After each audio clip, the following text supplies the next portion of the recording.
எல்லாருக்கும் வணக்கம். இங்கே வந்ததுக்கு ரொம்ப ரொம்ப நன்றி.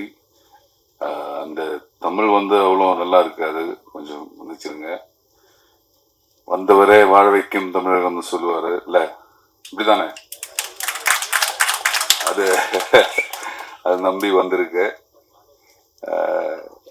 நம்ம ஃப்ரெண்ட்ஸ் இங்கே எனக்கு நிறைய ஃப்ரெண்ட்ஸ் இருக்கு தமிழ்ல. இப்போ டைரக்டர்ஸ் ஒரு படம் பார்த்ததுக்கு அப்புறம் இங்கே ரிலீஸ் பண்ணோம், நல்லா இருக்கும், நல்லபடியா வரும்னு சொல்லிட்டாரு. அப்புறம் இங்கேயும் ட்ரை பண்ணலாம், இங்கேயும் மக்கள் பார்க்கணும்னு ஆசை இருக்கு. இப்போ எப்படி இருக்கு நீங்க பார்த்துட்டு? தேங்க்யூ. ரொம்ப டென்ஷன் இருந்துச்சு, எப்படி வரும், ஆனால் நிறைய டயலாக் போர்ஷன்ஸ் இருக்கு, எப்படி எப்படி இங்கே ஒர்க் அவுட் ஆகுமோ ரொம்ப டவுட் இருந்துச்சு. ஆனால் நான் அங்கே பேக்ல இருந்து படம் பார்த்துட்டு இருக்கும்போதே ஃபீல் கிடைச்சாச்சு, பிடிச்சிருக்குன்னு. ரொம்ப சந்தோஷம். நான் 2 இயரா ஆக்டிங் எல்லாம் பிரேக் எடுத்து இந்த படம் மட்டும் பண்ணதுக்காக டைம் பண்ணிட்டு நான் அது பெரிய டிலே ஆகி போச்சு. 2 இயரா ஆகணும் கூட நினைக்கல. ஆனால் அது அங்கே மலையாளத்தில் கேரளா ரிலீஸ் ஆச்சு. ஏதோ கடவுள் கொடுத்துட்டாரு, ஹிட் ஆச்சு. இப்போவுமே நல்லபடியாக போயிட்டு இருக்குது.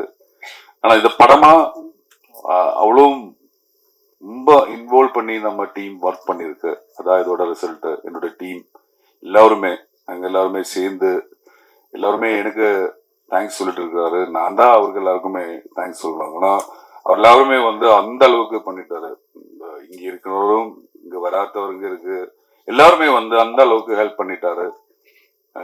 தமிழ்ல இருந்து Mani sir, Kamal sir, Karthik Subbaraj, Vikram sir, நிறைய அவர் எல்லாரும் இந்த படம்,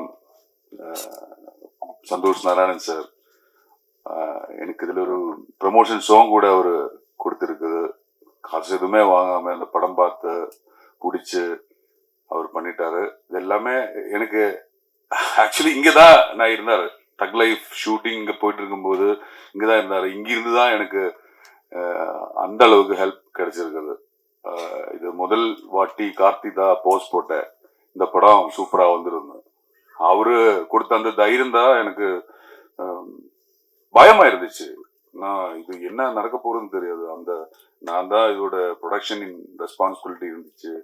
அப்புறம் இது என்ன நடக்க போறதுன்னு தெரியாது இருந்தேன். நான் அவர் சொன்ன மாதிரி படம் ஒர்க் அவுட் ஆச்சு. So happy. நீங்க பார்த்த எல்லாருமே உங்களுக்கு முடிஞ்சபடி சப்போர்ட் பண்ணி இங்கேயும் இது மக்கள் பார்க்கணும். இது இங்கே ஒர்க் அவுட் ஆகணும்னு சொல்றது, நாங்க இந்த சினிமா தான் லைஃப், வேற எதுவுமே பத்தியும் யோசிக்கல. இப்போ இது மக்கள் பார்த்தா நல்லா இருக்கும். அவங்களுக்கு பிடிச்சா சப்போர்ட் பண்ணிடுங்க. வேற என்ன கேள்வி கேட்டா நான் சொல்லலாம் உங்களுக்கு. தேங்க்யூ.